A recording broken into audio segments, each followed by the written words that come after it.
Armenia fueled separatism on our territory. Я вважаю, що для України і для інших держав, які також зазнали окупації територій, президент Азербайджану є дуже важливим. The Armenian side began to produce mines and to illegally supply them to Karabakh. Hello and welcome to Ukraine in Flames, a special project by Ukraine Media Center and NGO Euro-Atlantic Course, and I'm your host, Myroslava Yaremkiv. In the middle of September, a significant turning point occurred in the long-running Nagorno-Karabakh conflict, which it seems marked its final chapter. In just one day, Azerbaijan managed to compel the self-declared Karabakh leadership to effectively surrender and agree to terms for complete integration into Azerbaijani territory. Unlike the two previous wars for the region, Armenia did not get involved in these events, and Russia, which was supposed to ensure the security of Karabakh's Armenian population, simply observed the unfolding developments.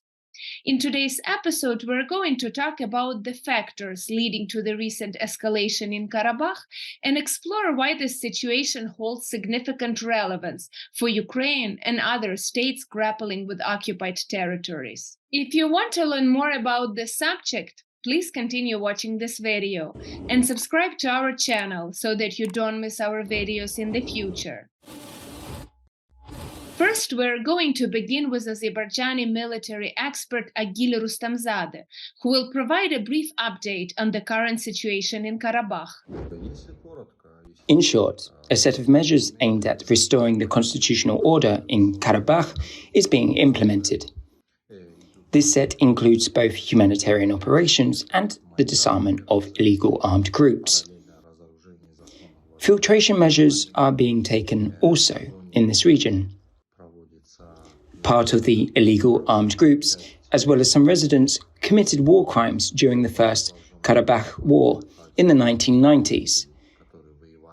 These perpetrators are being searched for and identified. At the same time, the life of this region is being restored. For example, the city of Kankenki has been reconnected to the Azerbaijani energy network. Since most of the Karabakh Armenians refuse to accept the jurisdiction of Azerbaijan and to live in Azerbaijan, they are provided with fuel, food, medicines, so that they can freely leave the territory of Azerbaijan. As for the reasons why Azerbaijan had to solve the problem by force, the fact is that the 44-day war in 2020 ended with Armenia's obligations to withdraw illegal armed groups from our territory, to return some settlements captured in 1991, and to provide a land corridor between the Nakhchivan enclave and Azerbaijan. None of these obligations were fulfilled. Armenia fueled separatism on our territory. And Armenians' reluctance to fulfill these agreements forced Baku to solve the problem by force. An anti-terrorist operation was carried out, which allowed us to destroy some of the illegal armed groups. After this, the separatist regime in Karabakh fell. It was a kind of peace enforcement operation. The situation is dynamic, and we will continue to monitor it. In essence, 2023 stands out as the most active phase of negotiations in the past 3 years, and it was raising optimism for a potential peace agreement by year's end. However, the notion of peaceful coexistence with Azerbaijan, based on mutual recognition of borders within the former Soviet republics, became less and less a subject for discussion in Armenian society. What makes the Karabakh precedent significant for Ukraine and other states with occupied territories? Journalist and curator of Ukrainian-Turkic cultural projects Maryna Honcharuk will try to answer that. Проведення Азербайджаном антитерористичної операції – це було питанням часу. Оскільки, на жаль, навіть після 44-денної війни продовжувалася зберігатися нестабільність в регіоні, постійні провокації, обстріли, внаслідок яких гинули і військові азербайджанці, і мирні жителі, і спеціалісти, які працювали над відновленням деокупованих територій. Ця нестабільність зберігалася через те, що в тому маленькому анклаві, який охороняється так званими російськими миротворцями, продовжувалися бути незаконні збройні вірменські формування.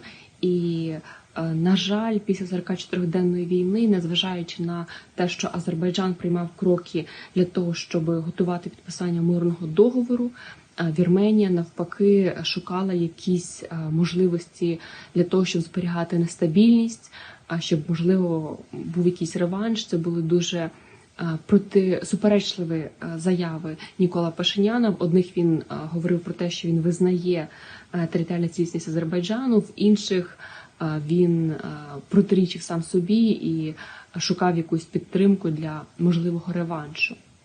І ця нестабільність не могла зберігатися постійно, пройшло вже достатньо багато часу, і якби Вірменія хотіла відповісти на ті кроки по мирному врегулюванню, який робить Азербайджан, то, безумовно, це би було здійснено.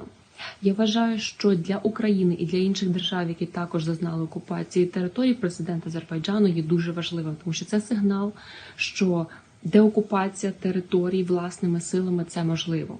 Подальша реінтеграція деокупованих територій – це можливо.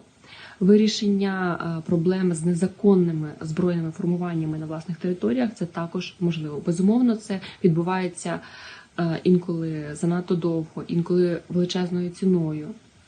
Азербайджан дуже шанує тих, хто загинув в боротьбі за відновлення територіальної цілісності і так далі.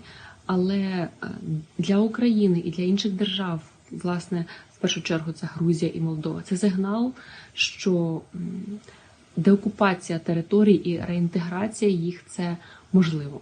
Тому я вважаю, що головне – це щоб вірмени, які хочуть інтегруватися в азербайджанське суспільство, не мислили якимись стереотипами, які їм нав'язували, а такі агресивні стереотипи про азербайджанців, які їм нав'язували. Я думаю, що досвід Азербайджану в реінтеграції територій, населення з деокупованих територій – це дуже важливо для нас. Більше того, те, що відбувається сьогодні на теренах Азербайджану, власне, в Карабахському регіоні, це є історично важливий шанс для регіону розпочати історію цього регіону з нової сторінки, де буде вже мир, стабільність, розблоковані торгово-економічні шляхи. About 120,000 ethnic Armenians lived in Karabakh before the escalation. They fear for their future after the full return of the region to Azerbaijan's control, because relations between Azerbaijanis and Armenians have been far from friendly for decades. Judging by what is happening now, Karabakh Armenians are gradually leaving for Armenia, which has already declared its readiness to accept all those willing.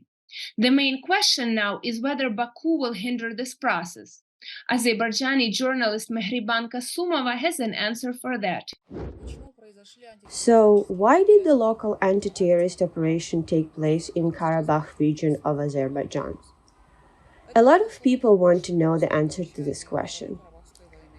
This happened because after the end of the Second Karabakh War, Armenia did not withdraw its armed groups, equipment, armored vehicles, and ammunition from Karabakh, in violation of the tri-party statement. Before the Lachin checkpoint was established, the Armenian side began to produce mines and to illegally supply them to Karabakh. As a result, terrorist attacks were committed there. On September 19, several Azerbaijani citizens were killed in a landmine blast. In response, Azerbaijan launched an anti-terrorist operation, which lasted less than a day and culminated in the surrendering of the Armenian separatists. What's happening now? The meeting with the representatives of the Karabakh Armenians eventually took place in the city of Yevlakh. Earlier, they refused any meetings and did not want to engage in dialogue. The Armenian side asked for humanitarian aid at this meeting. Azerbaijan has repeatedly provided humanitarian aid through the International Committee of the Red Cross and other mediators. Azerbaijan assured once again that it would stay true to its word. If the Armenian population of Karabakh wants to live as part of Azerbaijan, they must comply with all the rights and norms of our state, as happens in Baku and other cities and regions of the country.